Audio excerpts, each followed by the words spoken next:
Kap, mayong adlaw, unsay may kasulti kap nga ang Barangay Lahog natagaan og award galing Puok Award gumikan sa kanindot sa tong programa diri sa Barangay Lahog tungod sa tuang Barangay Behavioral Health Unit. Una, mapasalamaton kay ni sa Galing Puok Foundation ug sa DILG Cebu City nga na-notice nila, gi-recognize nila ang maong programa, no? Kay dako jud kayo ni natabang ang maong programa. And mapasigarbuhon pud kayo mi nga dili lang sa Cebu City kita ra ang aduna niini gitawag nga Barangay Behavioral Health Unit ug lakip na pud dili lang pud sa siguro sa Cebu City kundi sa tibuok nasod. O sa itong mga best practices di ay sa tuang Barangay Behavioral Health Unit nga na-recognize man ta nga nindot ato ang gibuhat diri sa Barangay Lahog. I think it's because kung magkuanta sa concept yun sa health, no, there are three components sa health: medical, mental, and spiritual. Ang atuang magudiri sa atuang nasud common nato is ang na-address ra gyud ang medical ra gyud. Moingon gyud ka kinahanglan siya kuan kay nasakit but nakalimtan ang mental health. So mo ni siya nga we've come up with this program diri sa atuang barangay kay naagyoy need gyud nga atagan sa siguro pagtagad ang mental health. Unya it was so timely sad siguro kay we launched this program 2019 and the onset of the pandemic was last 2020. So ubay-ubay gyud ta og natabangan, ubay-ubay gyud sad ato ang na-address nga mga common health nga mental health problems diri sa ato ang barangay. Giunsa ninyo pag-survive kap nga ang city government wala man muhatag og suporta bisan pa man sa napasar nga city ordinance ni Konsehal Mary Ann de los Santos nga ang syudad sa Sugbo mugahin unta og tag 1 million matag barangay alang sa Barangay Behavioral Health Unit. Giunsa ninyo na pag-survive nga makalahutay mo sa inyong programa? Oh, actually, tinuod na ang kanang ordinansa no kita nitubag ang Barangay Lahog itubag yun ang ordinansa nga pag-come up og usa ka behavioral health unit ang matag health center adunay a Barangay Behavioral Health Unit. That was 2017. We launched this 2019 tungod sa lisod sa jud kay pag-come up kay ang pag-come up pud sa atong technical working group di ba gud sad sayon makapangita kag psychiatrist, ngita kag psychologist, psychometrician, social worker nga basta-basta pod no kay bawbiat sad ta sa psychiatrist pila na sila kabuk diri sa ato ang syudad. So lisod gyud kaayo actually dako kay nga challenge pud sa among end nga makasugod nga maka-kick off ang maong programa but kaluoy sa Ginoo natay mga ang pag-come up yun sa unit mismo natabangan ta na kita mga partners sama sa SM Foundation nga mao gyud ni tabang og pag-rehabilitate sa ato ang pag-renovate sa ato ang wellness center nga naa naka-attach ang ato ang Barangay Behavioral Health Unit. Sunod mo to TWG pag-up sa technical working group lisod kaayo asa ang ato ang program director pasalamaton lang kita kay naa sa manan gud sila mga volunteers po diri so willing pud sila nga nitabang sa barangay sa para ma-launch ni nato ang maong programa and nakita nato pagsugod na gyud nato ubay-ubay sa gyud ang ato ang nahimo nga mga partners natay mga homeowners associations diri sa ato ang barangay nga mga tubig-tubigan pod nga nitabang pod pagkakita nila sa maong programa. So thankful ra sad kay ta nga natay mga partners plus diri sa ato ang mga workers pod nga trained na workers nga ni volunteer pod gikan sa ato ang nagkalain-lain pod nga mga CPOs. O say kasulti ni Wam nga matod pang Konsehal Mary Ann nga unta ang Barangay Lahog magsilbing model sa uban nga mga barangay nakasurvive gani mo bisag wala po tagai og ayuda gikan sa city government makayat pud ni unta sa uban nga mga barangay considering nagkadaghan ang mga buang diri sa Cebu City gumikan sa depress gumikan sa problema wa na mada ang uban gahikog ang uban naglatagaw naglakaw sa kulong gahubog pagpurol. For those barangays tinuod na kami mapasigarbuhon pud kami nga makaingon no nga giingnan mi ni Konsehal Mary Ann kay advokasya man sa diniyagod ang kaning sa health. So pasalamaton kami nga na-recognize pod ang ato ang barangay nga murag role model aning pag-come up og usa ka Barangay Behavioral Health Unit. And sa mo ang end willing ra pod me for those barangays nga kinsa ang nga gusto mo establish po sa ilang tagsa-tagsa nga barangay behavioral health unit, willing nga gid mo provide og assistance ngadto nila. Labi na aning recognition po sa galing puo kay mo man ning ilahang ang paghatag yun o recognize bitaw sa mga LGUs nga sa local nga level sa ilang mga best practices, and mo na ilang nakita nga importante gyud kaayo ni nga aning dapitan ay usa ka barangay nga nihatag og pagtagad sa mental health. Gyud sa inyo pagsugod, ma'am, sugod ninyo aning inyong programa sa Barangay Behavioral Health Unit, kung sa approach inyong gigamit ngadto sa mga tao. First gyud nato nga gibuhat ang awareness. It's more on awareness. Barangay Lahugas 48 sitios, amo gyud ang giadto. Among gi-orient ang mga tao, gipahibaw na mo, nagkuwanta sa basic gyud sa basic lang sa mental health nga unsa na kay lisod kayo before unsa man kung mangutana kag unsa nang mental health, uy mo ingon naman kag signal ra ka, mo sinyas ra ka nga nainana, naay gamay, naay kuwang, so grabe gyud kaayo gibisita nato, giadto nato ang 48 ka sitios ato yung gipaabot nila unsa man gining mental health. And lipay pud kay mi kay positive pud kaayo ang response sa ato ang mga constituente. Gani karon lahi na na-stigmatize na ato ang mga constituents unya na-redefine na gyud ang mental health, dili na mag sinyas-sinyas. Moingon sa mental health, aware na sila nga dili ra day anang naisakit, no? Dili ra gyud, and kay baw na pud sila nga naasa na discuss nato ang pag-prevent, ang prevention or on the prevention nga hindi tama, malikayan nato nga dili maabot sa punto nga magrabihan na hinuon. So makita gyud nimo diri sa barangay nga tuang mga constituents slowly na ni-open up na. Before ikauwaw ba yan nato kung natay mga member sa pamilya nga kuha, di ba, ato dyan nang itago kung mahimo nagetay na respondihan sa una nga gigapos na, gisudra ko sa kakwarto. So makita nato nga pag-rescue na mo, nakakita ang mga silingan ang maudeng ni, so giawhag nato ang uban gani. They turned out to be our volunteers na pud atong sa time sa pandemic kay kinahanglan sa gyud kami volunteers ato. So it's more on, first step was more on education. Pag-educate sa ato ang mga tao. Onya, pila nagabuk ato ang matabangan, ma'am, diri sa Barangay Lahog. Kanang doon lagi kanang seryoso nga kuan ba kanang gisagubang nga mental problem. Ubay-ubay na gyud taog natabangan, but sa ako panghingon ang katong matag sa aspect sa katong pag-educate, close to 20,000 nato ang na-reach out atong na-educate about mental health. But we started diri sa ato sa gyud sigurong barangay family, atong mga workers, ato ang mga ang sektoral, matag sektor kay bawo na siya, kabaw na sila unsa gyud na ang mental health. Kabayan sa education bay ubay na ta, kung moingon ka gyud og kinsa to ang naadto sa ato ang psychiatrist, ubay-ubay na sila na ato na lain lang nga kaso. Ang nanay naka-recover na, nanay say nahunong na pod kay early detection na kuan na yun, or itawag na early prevention na ato na gyud na address. So lain-lain nga kaso, ang uban sad good, wa man ta good, we only do outpatient pang good nga treatment because we don't have a facility.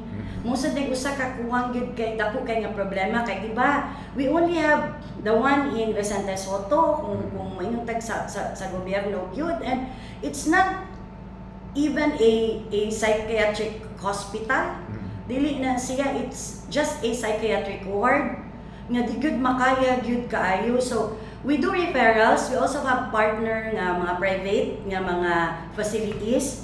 Among i-refer na, if makaya sa Vicente Soto, i-refer, but ang uban na-refer pud nato sa kuan. So it's more on kanang referral system. Diri sa ato kay wa pa man tay facility dinhi. Kani mga drug addict nga medyo na kuan ang tornilyo na luwag na. Gawin sa nato na pag-address, ma'am. Naagyod. So we all know that addiction is a common na siya nga mental health problem. lisod jud kay na we need the cooperation pod sa ato ang sa tag sa kapamilya. So we are not just treating the patient, ang pasyente mismo. We have daghan-daghan sa kaso dinhi sa nga naadto gyud na address nato, no. But we encourage the involvement, we encourage the participation po sa matag pamilya. Useless siya kung ang kana ra mismo ato ang tambalan. Ang amo agad involvement sa pamilya na agad encourage gina na mga pamilya. So sa pagkakaroon na recover na say naka-recover, ang ongoing ana nasa mga 20 plus nga mga pasyente. Katong pag pandemic kap, grabe stress ang mga tao, depressed kayo kay way trabaho, bawal lumabas. Daghan gyud ang nakasanati og depression atong time. Sakto yun ka, sir. Sakto yun kay we all know that Barangay Log is the biggest barangay diri sa North District. And IT Park, daghan kay na mga BPOs na din ha. So, ang atuas ang mga nagpuyo dinhi kasagaran na asad na siya a number of them kay kuan pod nagtrabaho sa mga BPOs no niya. Nag-rent diri kasagaran nag-rent diri. So, daghan kay tag natubag and we have created ang katong amo ang psychological first aid nami gipang train. It's a hotline na siya nga mutawag dito na problema. Example, kausa to na landlady nanawag diri for pila na ka days way kaon-kaon, way gawas-gawas ang iyang border niya. So gi-rescue nato pag adto nato dito tinuod nakalitan, nakapangandam, nawagtangan og trabaho, wa na ang grabe kay ang level sa depression. Ang common gud kay ato that time anxiety, depression ug maabot gud sa punto ma-paranoid ang ato ang mga constituents. So na-address nato, natabangan pod nato kay uban kinahanglan na gyud og medication. So natabangan na nato pod sila ato nga time. Ang atong psychologist, ang ato ang mga mental psychiatrist o sa mga soldados barangay ni they're receiving honorarium. Gamay ra gyud kung una-unaon. We all know nga ang rate sa ato ang psychiatrist ug psychologist kanang psychometrician mahal baya kaayo. It's like per session. So kung githerapy na siya kada adto na magbayad na og pila. But here in Barangay Lahug gihatag na nato for free. So in exchange nalipay ra pud mi and thankful ta sa ato kay kung practically meron sa voluntaryo gyud na ilaha diri pag ani kay kung practice lang gyud sila didto no sa private sus kadako ana nila og madawat but lipay kay mi kay sus ni volunteer sa town sila bisag unsa ka daghan sa problema on call gyud na sila. Natay number or telephone or cellphone number nga matawagan ba nga oy among silingan or akong igsuon murag na may something ni pwede pa ipakuha diri. Yes sir, natay hotline yan ay mo mutubag ato ang natay staff nga mutubag nga ana. O sa atong telephone number kap. Okay. Taga-antika o niya. Taga-antika. Kuan kap kana ang unsay imong ikatambag no sa mga tawo nga gilumluom lang ang problema. Mao bisagan may tabo. Walay kasumbungan, walay kasultian, giluom ang problema, resulta naghikog. Maulagi gyud na. So sa gingon pa nako kining maong programa para gyud namo diri sa barangay when we started this, kinahanglan gyud na involvement ang pamilya. Nya ikaw mismo as parents kinahanglan magtan-aw pug ka. Kanang observant ka sa mga gikuan pud sa imong mga anak ba, sa imong bata ba. And dili lang gyud sa Barangay Lahug moto, importante gyud kay ang education. Importante kay nga ma-aware pud nato ang tagsa-tagsa nato ka pamilya labi na ang mga ginikanan on unsay mga common bitaw nga angay ta kinahanglan na ta nga mo seek og kanang kuan ba niya kanang help bitaw. So kanang mupaybaw gyud ta and let us be open. Hindi lang gyud nato itago-tago. Mas importante magud nga mahibaw-an nato kanang sayo pa kay para ma-address nato ang maong problema, matabangan sila. So importante gyud kaayo sa ang pamilya.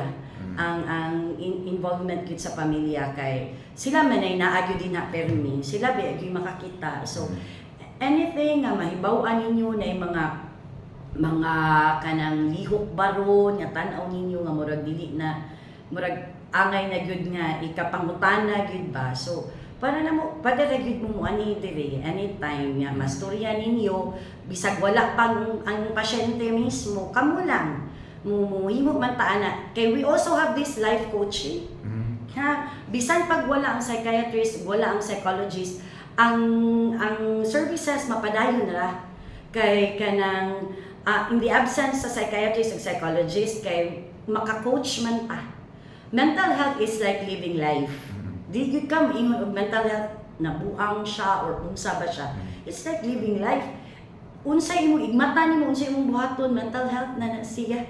So importante gid kaayo nga ang pamilya naa gyud appeal gyud siya niya awareness ang pag-educate. Ang problema kay ang ubang ginikanan busy pangita kwarta, trabaho, negosyo, di na maka-monitor sila mga anak. Mga anak ug dunay problema sa eskwelahan, maka-encounter og mga problema, di na kasumbong sa ginikanan kay tungos ka busy. Tinuod, mao gyud tinuod gyud sir. And nasa tay nakita na diri kay we have our kuan ba ya trade nga mga workers pod no kani ato ang barangay health workers ang ato ang gender and development nga staff trainee sila mo man sila goy magkasuroy-suroy ba so nasa gyud nga hitabo gyud nga ang ginikanan dili na mao nagpaabot. It could be na parente maayo lang kung na parente na iyaan or igagaw mo ingon nga magpatabang sila ba sila na moingon so amo nang imo visit among tan-awon inform na mo ang tactical working group kay kung makakuyog lang ang kuan or usahay pod kung dili na mo madto kung namanggay time sa among isat diri sa ato ang namatay consult diri sa ato ang BBHU. Unsay timailhan kap nga usa ka tawo nang kinahanglan og counseling? Lain-lain ra ba na sir di ko kaingon nga mo gyud na kinahanglan siya og counseling no kay kasagaran gyud sa naani dinhi ihatag na nila ang unsay gi-manifest ana nga tao but usahay day ini storya namo sa kuan dili day mao so nainlain man good but the common gyud diri nga makakuan mabantayan nila like kanang di na coherent like di na bitaw mao ang tubag simang na gamay likoy na gamay and ang uban sad nagmanifest na gyud mabayolente na naasad na ana but mo gyud na ang giingon gyud nila nga importante gyud ma-educate nato ang mga balay-balay ang mga matag pamilya para unsa gyud makita nila sa ilahang mga isig kapamilya nila mapaabot gyud diri dili ba madugay ba kay lisod na kung bayolente na lisod na gyud kaayo pag-rescue but kanang naagi usay nga makakita ka nga kanang mura nagkuan ba ya concern lang siya asa ako nang naingon nakita ba ya namo gyud nga ni saka ang number of kanang mga constituents nato mamuduon na gyud bisag unsa kagamay bitaw it's because of na aware na sila nga about mental health and aware sila nga we have this barangay behavioral health unit nga madangpan nila. Okay, salamat kay Kap. Okay.